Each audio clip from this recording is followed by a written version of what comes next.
This was a highly unusual and extremely dangerous situation, Larry.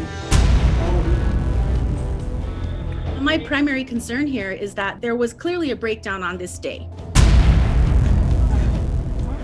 35 prisoners took over an entire unit for nearly 3 hours. These things don't just happen. Don't be deceived by the seemingly quiet activity at the private prison in Hobbs. Early November last year, dinner time. Fast forward just 1 hour, and you become an eyewitness to chaos, a full-blown inmate uprising, a riot.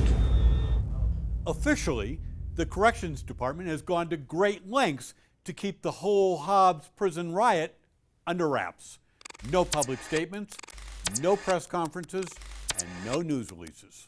Prison Director Gary Maciel downplays what happened as no big deal. This is not a very serious incident. It was something that was able to be handled relatively quickly. However, internal documents and security video obtained by News 13 tell a different story. It's an issue of public safety, pure and simple. Santa Fe attorney Mark Donatelli is an expert on prison operations. He led the public defender's riot defense team following the 1980 state pen uprising. Donatelli reviewed the documentation relating to last November's riot at the Hobbs prison.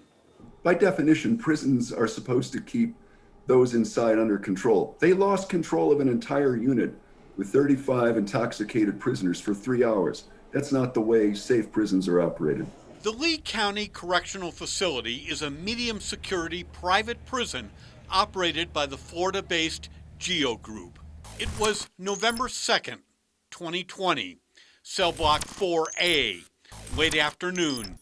Correctional officers order inmates to return to their cells for a count. Tensions rise after prisoners refuse repeated directives to lock down. We're trying to solve the situation, defuse it. Inmates try unsuccessfully to negotiate with prison staff. I think that dude up there's drunk.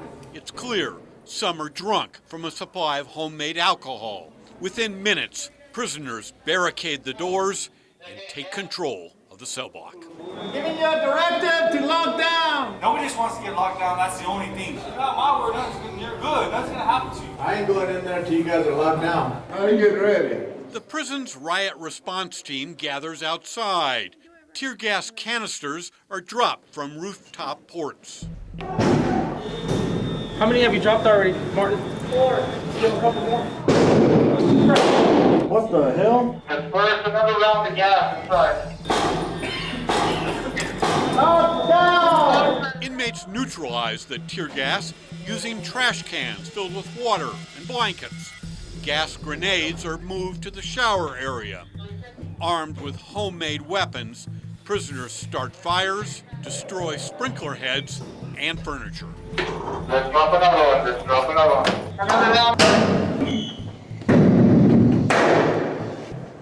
Go to yourself! What the hell happened? Lock your door! Secure your door! A second round of tear gas also proves ineffective. Security forces resort to pepper ball and stinger grenades. Calm down. 3 hours into the confrontation, prison staff regained control of the cell block. A few injuries were reported, including one inmate found unconscious in his cell.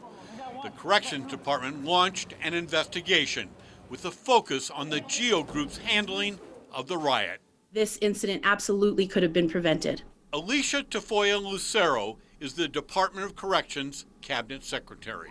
When it became clear that the inmates were not going to comply with direction of the correctional officers and things started to get out of hand, is that the point where things started to go wrong here? I think things went wrong long before that. This particular group of people were frustrated and they did not know what was going on, and nobody went and took the time to just talk with them and share with them what was going on in the facility. Use of force should be a last resort after all confrontation avoidance means are exhausted. That didn't happen in this case. Even the Corrections Department's own investigation determined that they did not adequately exhaust confrontation avoidance before using force. And there were other failures that night. For example, with only one security camera in the cell block, much of the riot occurred in blind spots, outside camera range. And even though inmates managed to destroy the camera, investigators discovered it had malfunctioned. The recording mechanism was not functioning properly. So the camera was working in live view, but it wasn't fully working on the recording side. Oh, that's got to be disconcerting from your perspective, is you have a prison facility that doesn't have a reliable security camera. So it's definitely disconcerting. Investigators also questioned the effectiveness of tear gas dropped from the roof to quell the riot. Secretary Tafoya Lucero calls it a design flaw in the prison's construction. This is a situation where we are not the proprietors of the building. We can make those suggestions to our contractor, but ultimately we cannot force it unless we add language to our contract that specifically addresses those security flaws. This is not the first riot at a New Mexico GEO Group managed prison. 2 years ago, at the private facility in Clayton, a guard was overpowered and taken hostage. Armed with keys to the cell block, rioting inmates attacked other prisoners and destroyed property.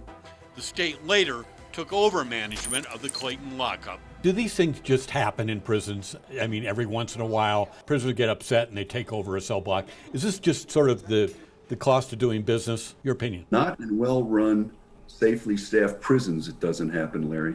There's always lessons to be learned from a situation, and particularly one where this significant communication breakdown led to what it did on that night.